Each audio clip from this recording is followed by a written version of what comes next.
Hello, everyone. So I'm Lipi Banerjee. And I'm Chaitali Goswami. So we are a team of two highly acclaimed individuals with varied experiences. And we joined hands together towards one vision of empowering people to achieve their dreams and achieve their desired outcomes. And in the process, Limitless Choices was formed. And Limitless Choices will be focused on creating diverse platforms of various kinds that will be offering solutions on health, wealth, relations, etc. So our major services would include life coaching, workshops, trainings, consulting. So when I say consulting and our services, so these are our services. I'll name few of them as you will be able to read them also. So I also happen to be a numerologist and astrologist.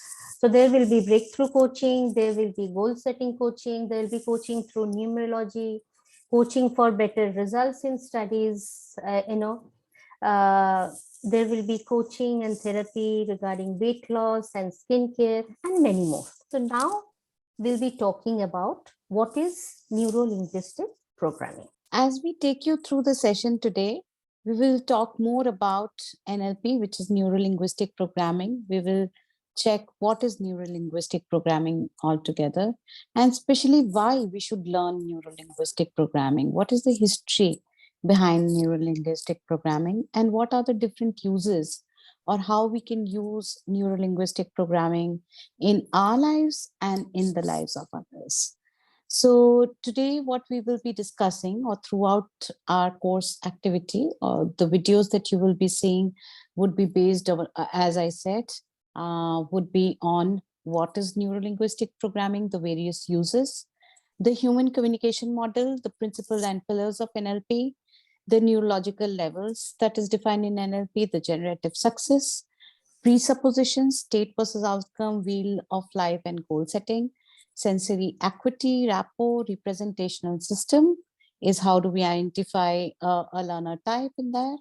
Then we will talk about linguistic presuppositions, the annotations pattern, hierarchy of ideas, meta-linguistic, meta-model.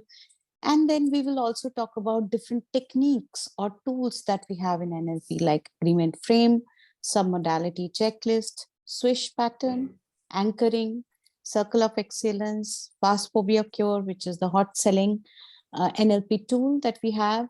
We will introduce you to strategy, what is modeling, and we will also talk about prime directive and conscious mind, which is very important to know the technique of timeline.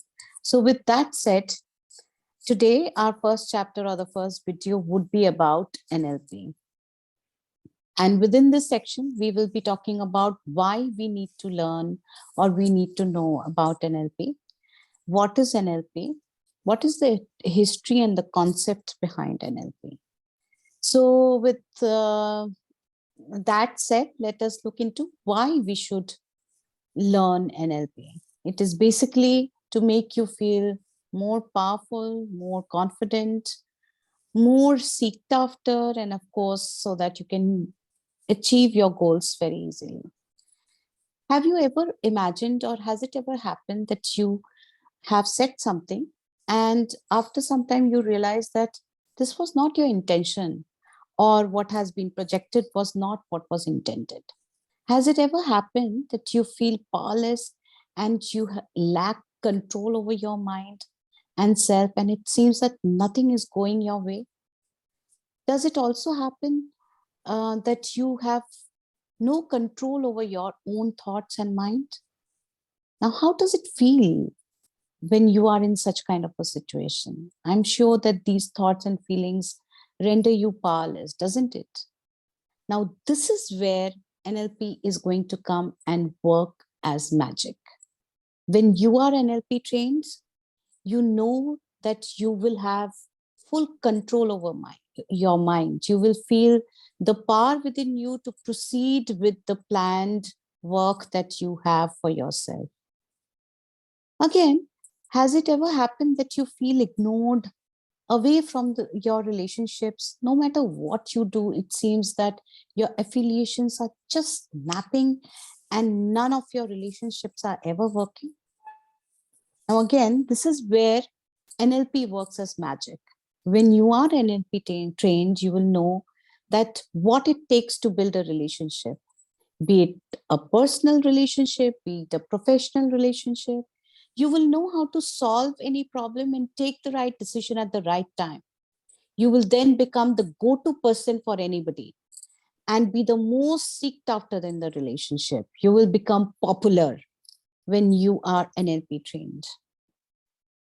Has it ever happened to you that you work very hard, yet every time you seem like lagging behind than others? It seems that you are not being able to achieve your goals. How does it feel? It feels that you are not really going ahead in your life. You're stuck. You are not being able to achieve your goals. And when you know NLP and you are trained in NLP, you will know how you should set your goals, and you can easily bridge any gaps that is there to enable you to go and achieve your goals, and you become extremely successful. So, this is the reason why you should learn NLP. It will make you more powerful, it will make you affiliated, and it will propel you towards success and to achieve your goal.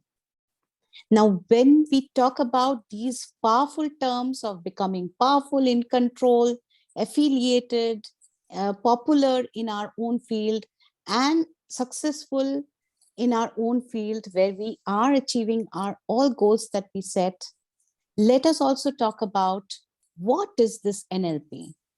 What is the history behind this NLP? How will NLP help us? Let us just look into that. So simply put, what is NLP? Simply put, it is the study of what works and can be replicated for the self and others. That is NLP. NLP is based on two basic concepts, as can be seen on the screen also. One is cybernetics, that is how systems are organized based on feedback. And the second concept is human communication and constructivism, that is, which talks about how the reality is based on the construction of information in an individual's mind. So now NLP can be understood in terms of three broad components. There are three parts.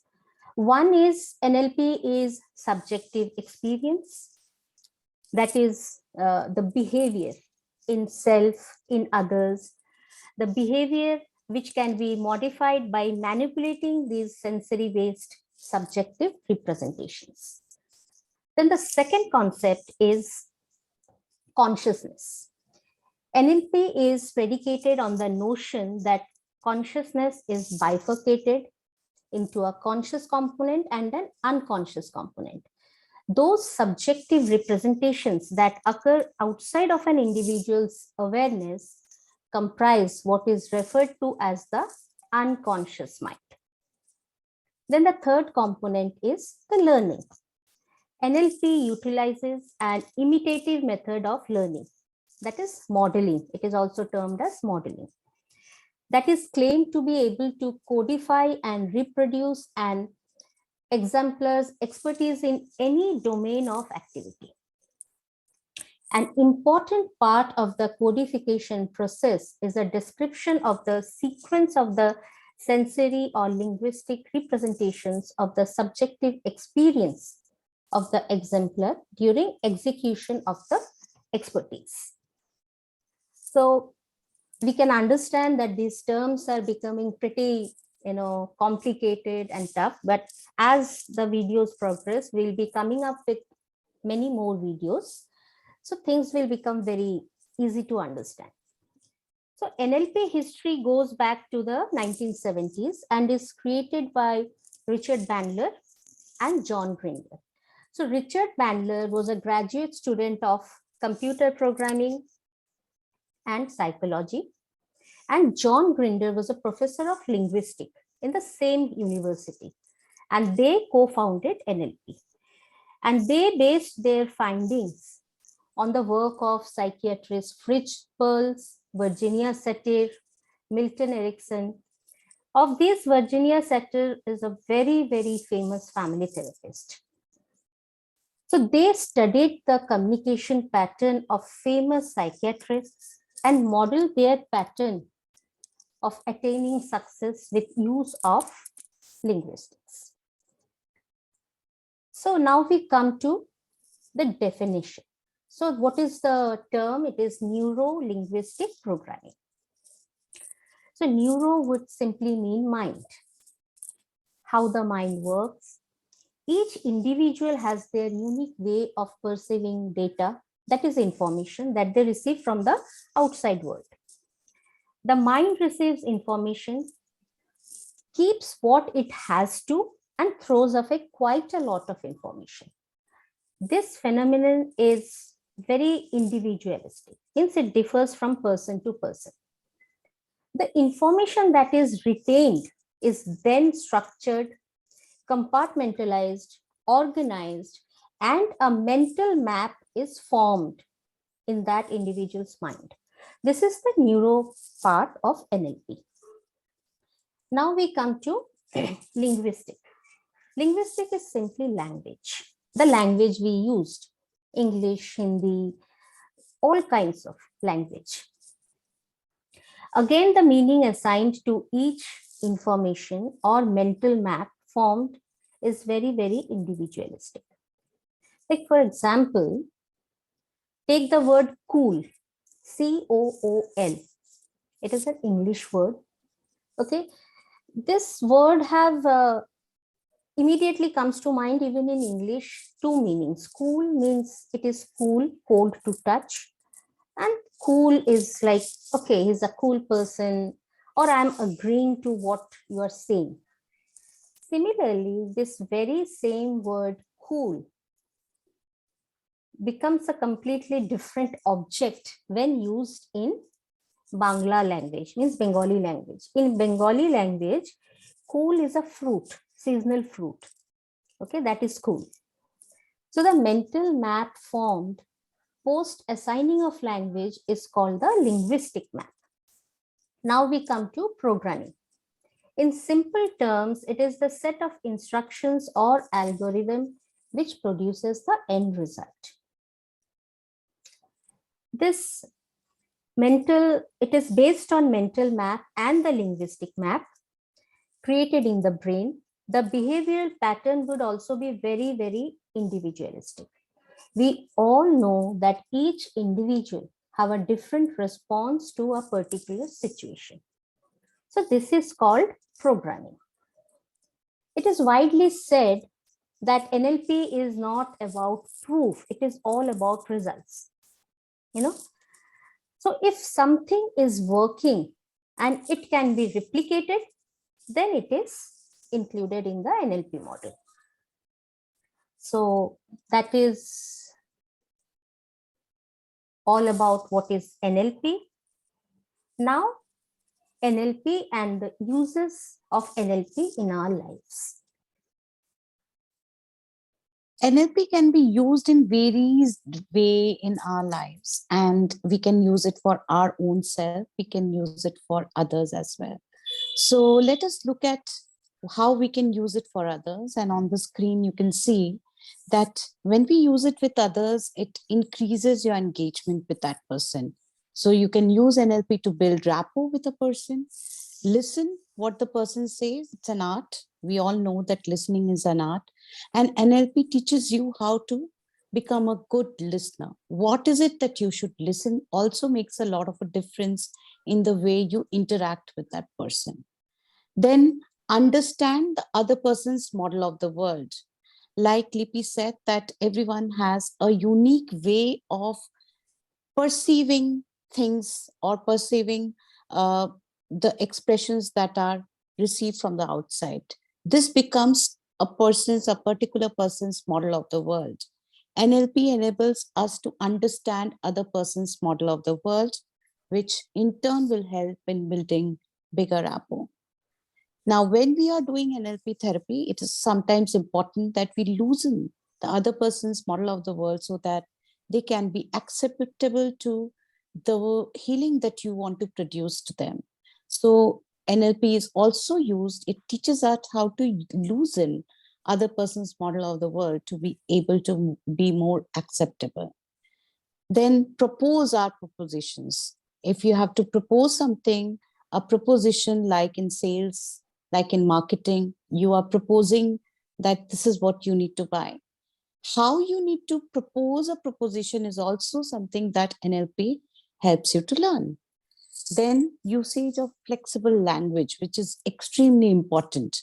We communicate with others through our language. Now, how to be flexible using our language so that we can communicate easily? Our communication can reach to the other person and we can be perceived in the way that we are actually intend to be perceived.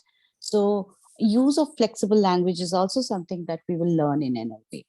Then create an image of your proposition in other person's mind, make the image stronger, and then tune the customer completely to the idea that you have is something that you can learn how to do when you learn NLP. This way you become successful in your endeavor towards a goal with a very, very positive and strong intention. For self, it increases your self quality, your own personality. Now, here is where some of the major tools of NLP can be used to empower oneself, empower your own self. And also, you can help others to do this. Like, for example, there is a pattern called swish pattern, which can be used to change any kind of unwanted behavior that you have. Like, for example, in any given situation, you become very angry and you do not want to be angry ever after. So you can use swish to change that behavior of anger. Then there is something called circle of excellence, which you can use in particular situations. For example, if someone is very scared or does not feel very confident when going in for a presentation, this is where the circle of excellence comes in. You have your own circle of excellence and you can use that just before a presentation and feel that confidence in you for giving the presentation. Then there is a tool called likes to dislike, which you can use to dislike something that you think you like and it affects you. For example, a person is in a habit of eating a lot of sweets, and with that, the person is becoming healthier, which is not very healthy for that person, if I may have to say. Then the person can choose to dislike this love of sweet by using this tool. Then quickly stay in a particular emotion. We can anchor a state in ourselves. Say, for example, I want to feel happy at all point of time. I can use an anchor anywhere and feel happy anytime I want to. Then NLP teaches you this method of strategy of how you can sequence your mental map. As Lippy had just said, that there is a programming, there is a set of sequence of data that goes into the mind. How to identify that sequence and how do you want that sequence to be able to achieve the goal is strategy. Then we have time-based therapy to cure certain problems that is very way back in the past and then improve our future. Fast phobia cure, as the name suggests, it is a very, very popular technique of NLP, which enables you to get rid of your phobias. Then there is change personal history, which is used to change any unproductive memories that you have from your past, which is actually hindering you from achieving your goals. Then there is perceptual position, where you can use this tool and this methodology to deal with any conflicting situation that you might have with anyone. And then, of course, paths integration, a very, very powerful tool where you can actually use and experiment to deal with any kind of dilemma that you might have in your mind. With this, I'm sure it will enlighten you of how NLP is going to help you, why it is important that you learn NLP, why it is important that you not only use it for self, but also for others, with others, so that everyone can benefit from the education and knowledge of NLP. We will close our first chapter today with this, and we'll come with our next chapter very soon to talk about more. Thank you so much. Thank you all. Thank you for watching. Any comments, any queries, you can please write on the comment section. Thank you once again.